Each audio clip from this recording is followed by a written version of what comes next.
Donc je parle de l'alliance et je dis qu'une alliance ne sert strictement, une maison sans alliance ne sert à rien. C'est une maison qui se détruit. Pourquoi il y a tant de divorces aujourd'hui? Pourquoi tant de divorces? Parce que le diable n'aime pas nos alliances.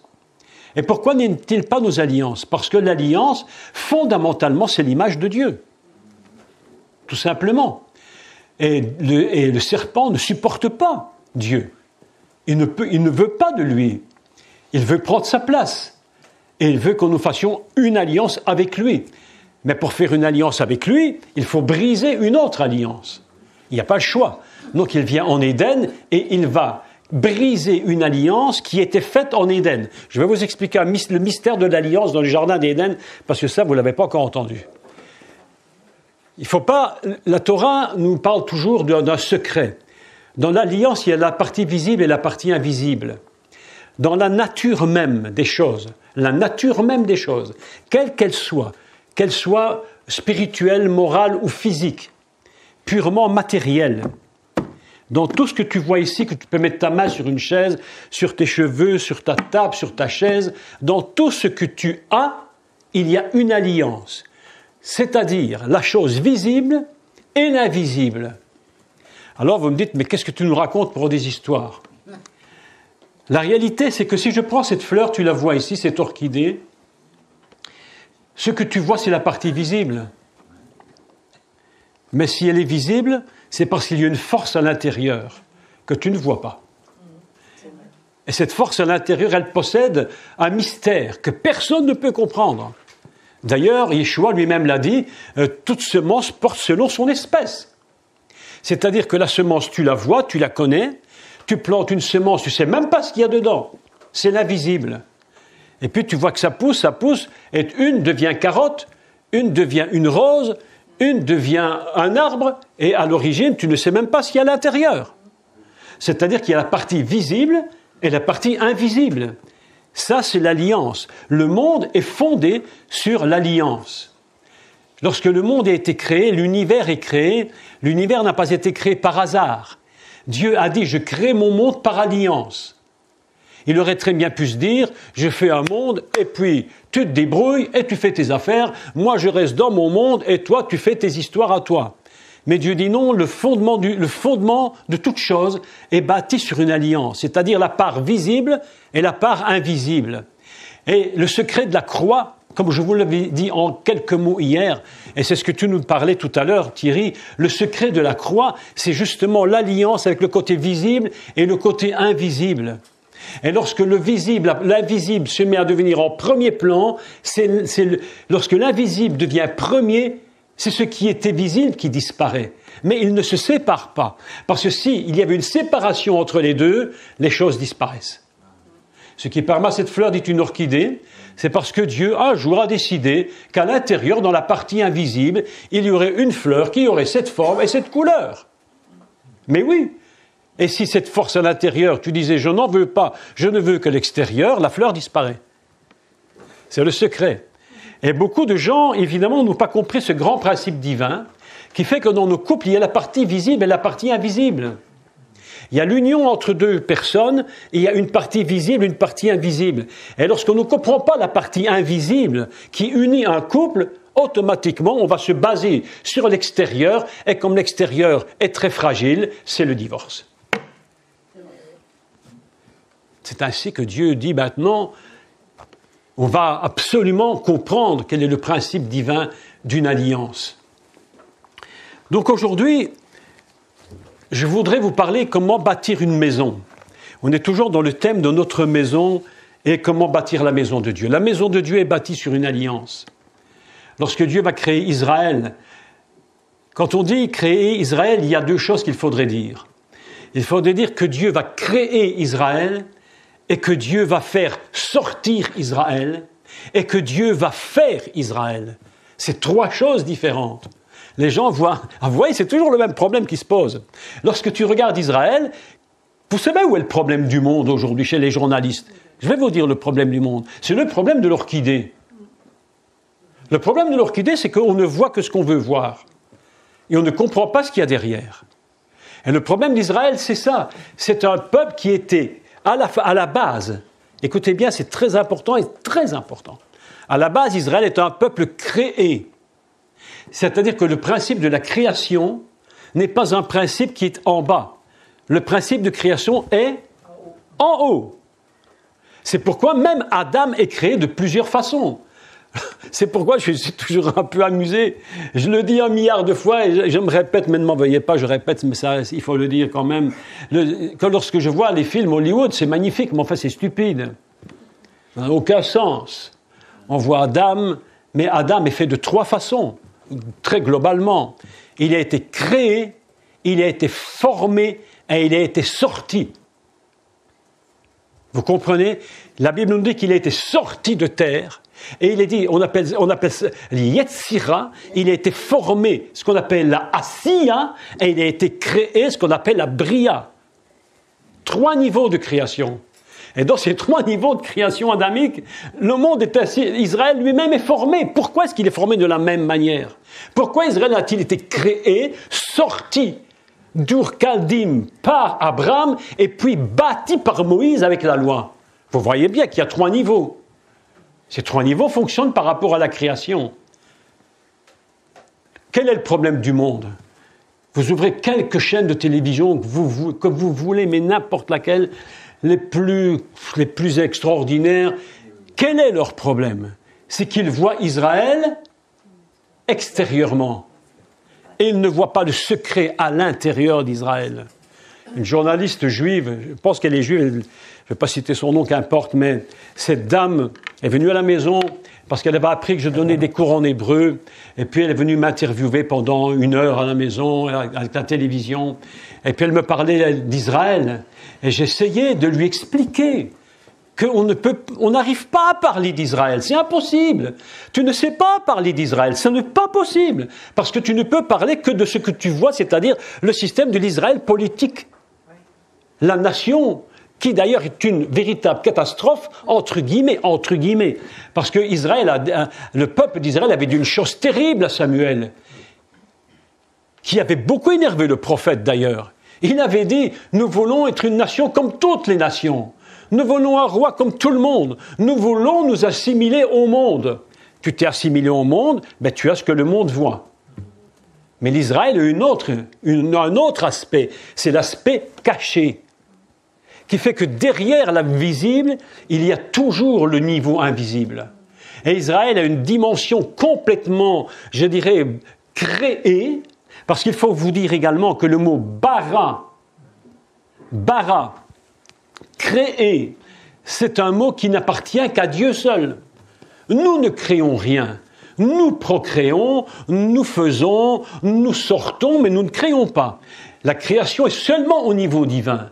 Et l'Israël fondamental est créé par Dieu. C'est-à-dire qu'il y a un Israël terrestre que tu vois, et l'Israël que tu ne vois pas, mais qui est complètement caché derrière le visible et qui est complètement céleste.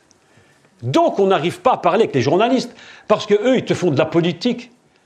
Parfois, alors ça me fait toujours marrer. Parce qu'on dit, c'est les grands experts en politique internationale qui vous expliquent tout et tout, ils vous expliquent tout sauf ce qu'il faut expliquer. Tout sauf ce qu'il faut.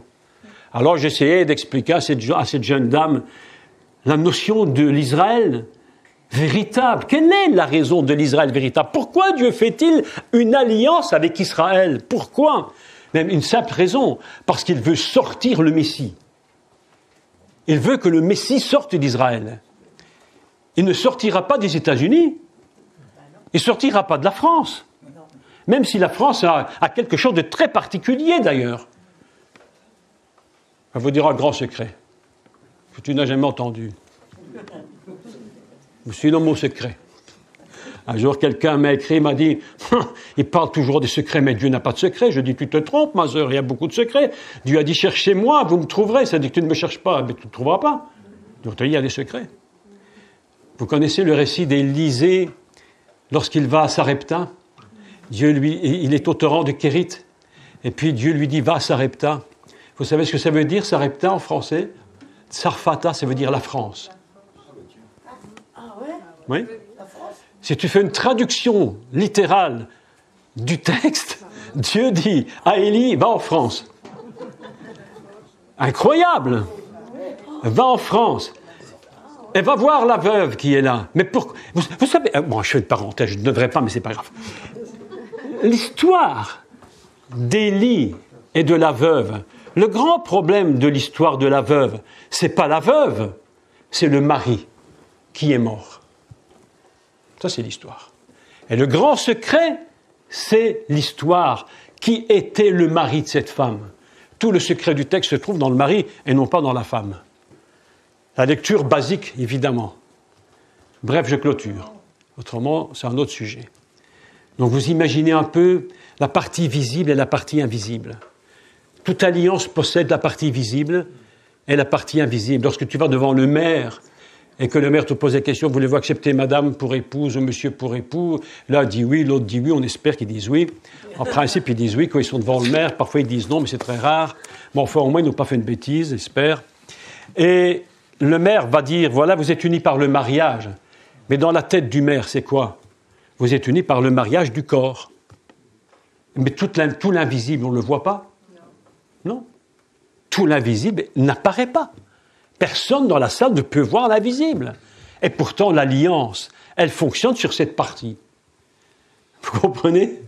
Donc, cette introduction au principe de l'alliance est très important. Et Dieu lui-même va commencer de mettre des alliances. Lorsque le monde va commencer d'apparaître, Dieu va faire une très très grande alliance. Et je voudrais aujourd'hui quand même faire un petit texte sur le tableau, vous montrer quelque chose que certains connaissent parce qu'ils ont écouté mes cours en ligne, mais enfin, pour tous ceux qui n'écoutent pas ou qui ne les ont pas vus, c'est pas un reproche, hein, c'est une invitation. Il faut toujours savoir où on met les pieds. Je voudrais vous montrer quelque chose sur l'alliance absolument incroyable, pour vous montrer que l'alliance ne fonctionne pas comme on imagine. Le monde entier est basé sur une alliance. Est-ce qu'on peut prendre le tableau et le mettre au milieu tu peux m'aider? Ce sera plus facile pour que tout le monde puisse voir. Je vais vous montrer quelque chose de formidable. Ça va aller comme ça? Oui? Ça va?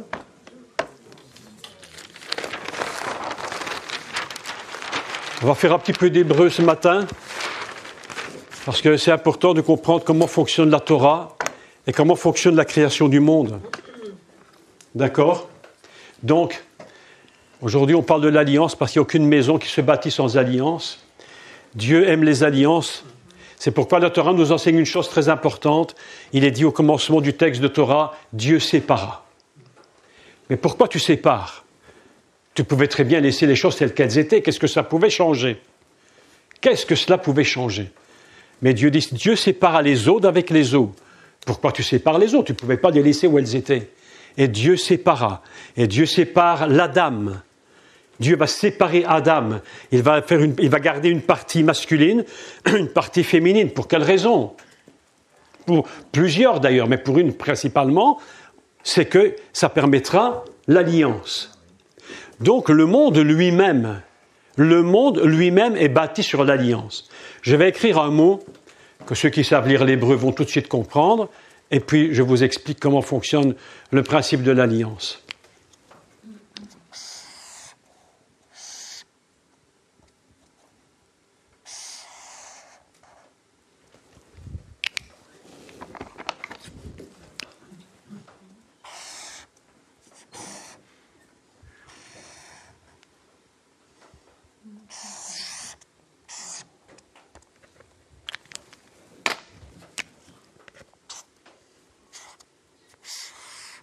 Pas très bien écrit, mais on se comprend.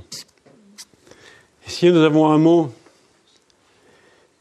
Le premier mot de la Torah, et les rabbins nous enseignent que le premier mot de la Torah, c'est le plus important. Enfin, pas le plus important, mais quand même un mot fondamental.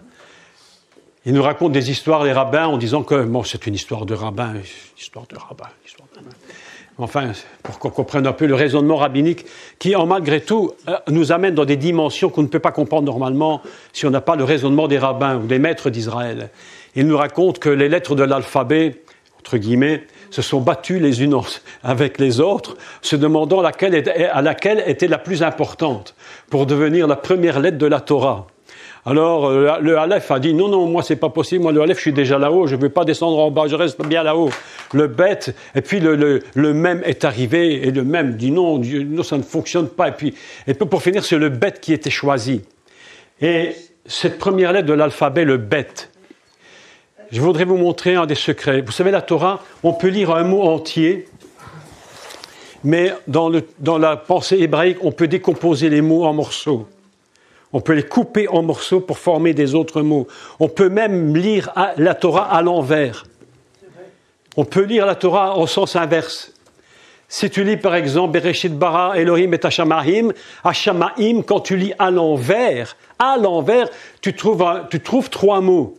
Maim lo, Moshe, tu trouves Moïse, de l'eau, Moïse et son nom. Si tu ne le lis pas à l'envers, tu ne peux même pas le comprendre. Mais tu peux lire que le ciel, en réalité, c'est l'endroit de l'eau où Moïse est sorti. Des choses incroyables. Regardez ce mot. Premier mot de la Torah, Bereshit, qui veut dire quoi en français ? Au commencement, traduit de cette façon. On peut le traduire de 1000 façons différentes. Mais nous allons regarder quelque chose pour vous montrer l'alliance. Si tu prends les deux premières lettres et les deux dernières,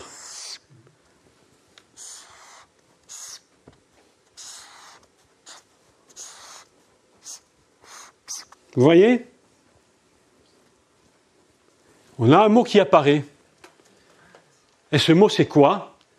Brit, qui veut dire l'alliance. Le premier mot de la Torah est construit sur le principe de l'alliance. Mais le plus extraordinaire, nous allons voir un texte absolument magnifique, c'est que les deux lettres du milieu, Aleph Shin, signifient le feu. Ainsi, nous avons une lecture de Torah tout à fait magnifique, que le premier mot de la Bible, c'est l'alliance par le feu. Et qu'il n'y a pas d'alliance sans coupure. L'alliance est toujours coupée. C'est normal. Tu ne sais pas t'allier à quelque chose si ce n'est pas coupé. Donc il faudra bien que ce soit séparé pour couper. Séparé, et à l'intérieur, Dieu va marquer son alliance en mettant le Esh, qui est le feu. Ainsi, nous apprenons une chose, c'est que le premier mot de la Bible nous dit « Dieu a créé son monde par l'alliance ». Le but de Dieu dès le départ, ce n'était pas de vivre lui dans son monde et nous dans le nôtre. Le but de Dieu dès le départ, c'est ce que tu disais tout à l'heure, Dieu est amour. Il n'y a pas d'amour s'il n'y a pas de séparation pour se rejoindre. À chaque fois qu'on rejoint quelque chose, c'est parce qu'il y a eu un lien qui se crée entre les deux. Mais s'il n'y a pas de séparation, il ne peut pas y avoir d'union. C'est impossible. Donc l'amour dépend toujours d'une alliance. Le problème de l'alliance, c'est que parfois au milieu, il y a du feu. Et lorsque le feu vient de Dieu, ça nous arrange. Mais lorsqu'il vient du diable, et lorsqu'il nous dérange, ça nous détruit. C'est pourquoi le premier mot de la Bible nous enseigne une chose. Dieu crée son monde par l'alliance, et il va mettre la marque du feu. Et ce premier mot de la Bible va nous entraîner dans un récit que je vais vous lire tout à l'heure, absolument extraordinaire. C'est la naissance d'Israël. La naissance d'Israël est née par le premier mot de la Bible. Ce qui veut dire que dans le Bereshit, le projet divin fondamental, c'est Israël. Et puisque le Bereshit bara, regardez, je vous explique ceci. Vous êtes prêts à regarder ? Regardez, je ne vais pas tout vous expliquer en détail, ce serait très très long. Mais si tu prends maintenant les trois premières lettres, les trois premières bêtes, Resh, Aleph, ça signifie créer. Dans le projet de Dieu, il y a déjà l'idée de créer. On crée, Dieu va créer par l'alliance. Tout est une unité absolument indivisible. D'ailleurs, les trois premières lettres de la Torah sont le deuxième mot de la Torah. C'est extraordinaire, non ? Bereshit bara. Bereshit bara. Deuxième mot. Le projet de l'alliance créée, Dieu créa. Nous avons un principe, pourquoi j'explique ça dès le départ avant d'aller plus loin ? pour vous montrer que Dieu est amour. Et que sans alliance, sans division, et quand je ne parle pas d'une méchante division, on ne va pas dire division, on va dire séparation. Sans une séparation voulue de Dieu, il ne peut pas y avoir d'alliance, c'est impossible. Il faut que Dieu sépare. Dieu sépara les eaux d'avec les eaux.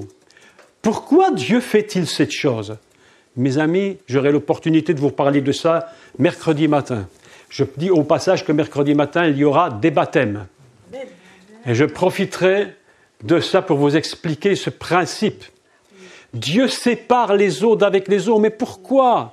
Est-ce qu'il ne pouvait pas les laisser en haut? Yeshua va dire à Nicodème, si tu ne sors de la source d'en haut, si tu ne sors de là-haut, mais pourquoi tu as séparé puisque tu veux que je retourne là-haut? Parce qu'en mettant l'eau d'en haut et en la séparant en bas, lorsque tu sors de l'eau d'en bas, en réalité, tu sors de l'eau d'en haut. C'est ça la réalité. Donc, quand on fait un baptême complètement à côté de la plaque, et qu'on fait un baptême pour faire rentrer les gens dans la dénomination, mais tu n'as rien compris du tout. Parce qu'un baptême, ce n'est pas pour rentrer, un baptême, c'est pour sortir. D'ailleurs, je vous fais remarquer en plus qu'il n'est pas écrit, même si c'est vrai, Yeshua rentrant dans l'eau, il est écrit Yeshua sorti. Pourtant, il est entré, on le sait.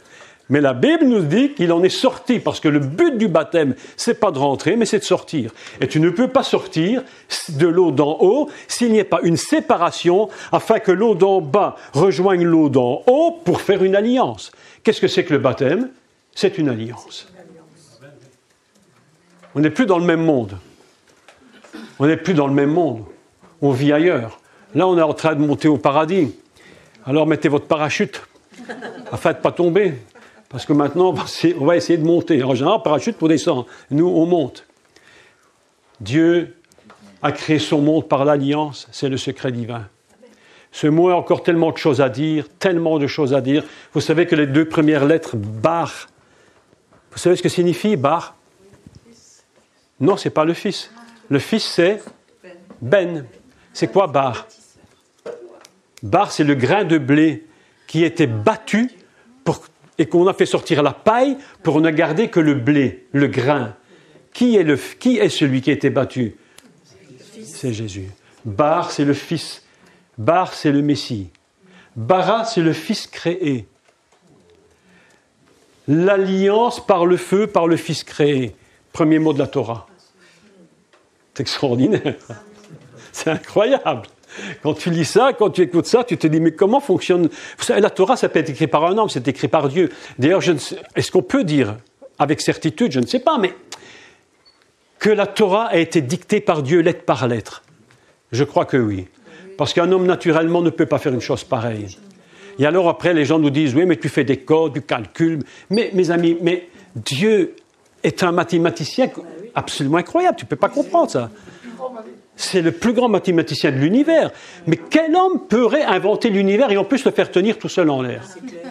On est ici sur cette terre qui est toute seule en l'air et il n'y a rien qui la tient en dessous. On dit, mais la Bible nous dit que les fondements de la terre, c'est l'Éternel. C'est sa parole qui nous tient, sinon nous serions où maintenant?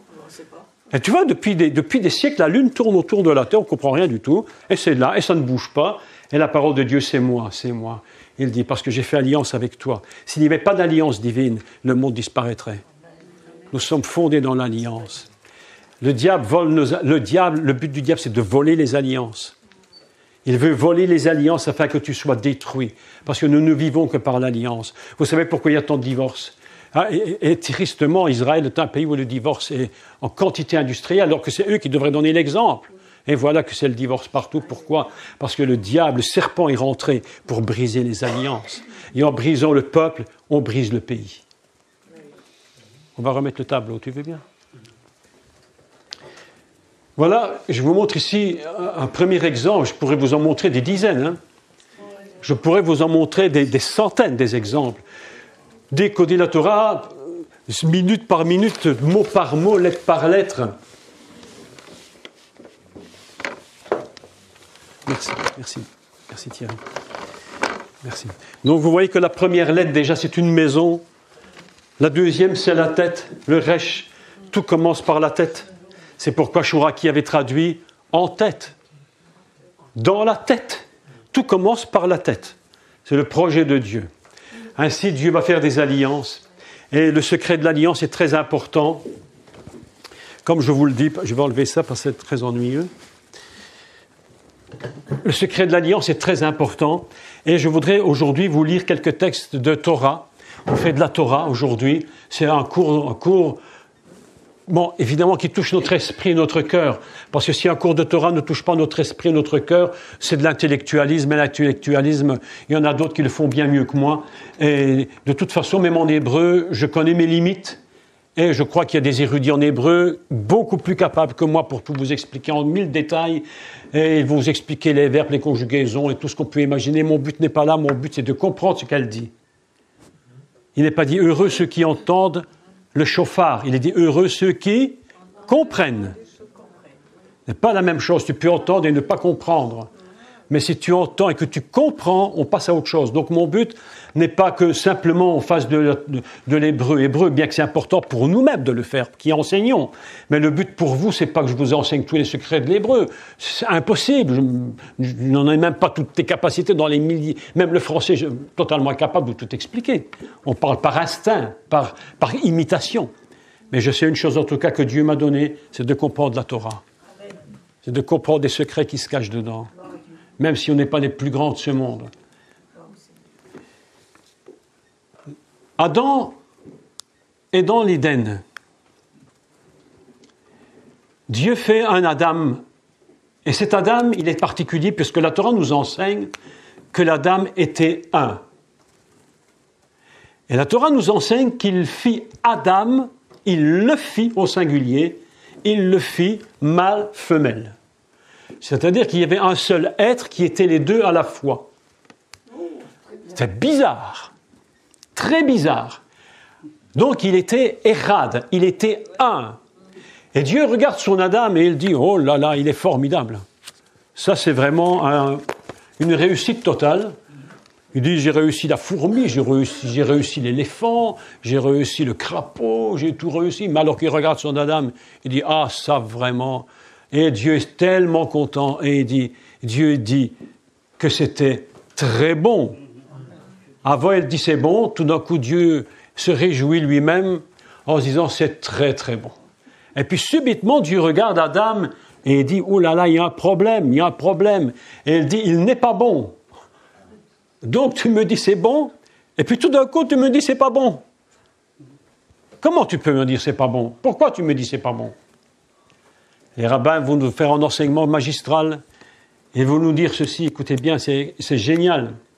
Ils vont nous dire, Dieu dit c'est pas bon, non pas parce qu'il était raté, il était très réussi d'ailleurs, mais il dit il n'est pas bon qu'il soit seul, parce que s'il est seul, érade, il va se prendre pour Dieu. Il va croire qu'il est Dieu. Alors il dit séparons. Et il va séparer. Et le texte hébreu est absolument, mais j'ai pas le temps de tout expliquer, mais génial. Il dit qu'il prend de son côté, il va sortir la partie dont il a besoin pour bâtir une femme, donc le féminin, et la Bible nous dit, et il referma par-dessous. Tu prends sur le côté et tu guéris par-dessous. Qu'est-ce que c'est que cette histoire? Mais là, un jour, un rabbin avait dit, le seul livre qu'il ne faut jamais étudier, c'est le Bereshit, les 3 premiers chapitres. Parce que personne n'y comprend rien et on n'y comprendra jamais rien. Mais enfin, on essaie d'y approcher quand même. Et il va séparer. Il va séparer pour que l'homme ne se prenne pas pour Dieu. D'ailleurs, pour parler, on est entre adultes. Pour parler basiquement entre adultes, quelle est la faiblesse de l'homme et de la femme? C'est leur manque. C'est le manque. Pourquoi on a besoin de se réunir avec son épouse physiquement? Pourquoi la femme a besoin de son mari de temps à autre physiquement et le mari de temps en temps a besoin de sa femme de se réunir physiquement? Pourquoi? C'est le manque. Et le manque que nous avons, il prouve par là que nous ne sommes pas Dieu. Parce que Dieu n'a pas de manque. Vous me suivez? Donc, l'alliance, c'est quoi l'alliance? Pourquoi j'ai besoin de l'alliance? Parce qu'il y a un manque. C'est le manque qui va permettre que je me retrouve avec l'autre.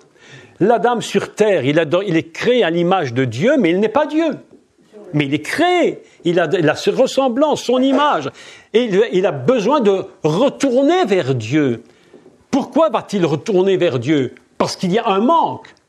Le pire que le diable puisse faire, c'est lorsqu'il supprime le manque. Il te fait croire que toi tout seul, tu es Dieu. Alors qu'en réalité, Dieu sait très bien que l'homme tout seul ne peut pas être seul. Pour que l'homme soit exactement ce qu'il doit être, il a besoin de l'alliance avec le Père. Et c'est toute la force du Messie, qui dit « Mon Père, mon Père ». Il touche le Père constamment. La force du Messie, en tant qu'homme, oui, c'est compliqué. La force du Messie en tant qu'homme, elle provient parce qu'il y a une alliance entre le Père et le Fils. C'est pas simplement « Oh, je crois en Dieu », mais bien sûr, mais j'ai besoin de l'alliance pour retrouver la partie qui était séparée. C'est pourquoi la Torah commence toujours en disant « Vayabdel », il sépara. Il sépara. Et Dieu va séparer. Et Dieu va reproduire des choses sur terre qui sont des images du céleste. C'est pourquoi tu es le soleil qui est l'image du soleil céleste. Donc nous partons du principe de l'alliance. Et l'homme va tomber il va chuter. Il va tomber.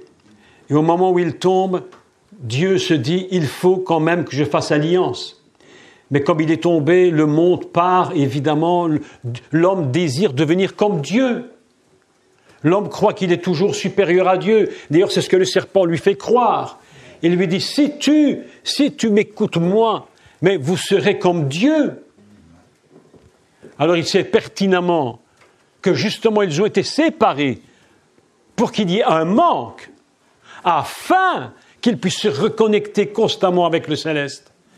Et le serpent leur dit, mais non, Dieu a dit, est-ce qu'il a vraiment dit ça? Mais il n'a pas vraiment dit. Autrement dit, Dieu t'a raconté des bobards, il te racontait des salades, la réalité n'est pas vraie. Il dit, mais si tu fais ce que je te dis, mais tu seras Dieu, c'est-à-dire un.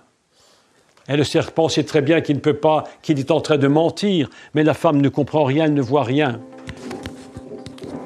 Donc, l'homme a chuté.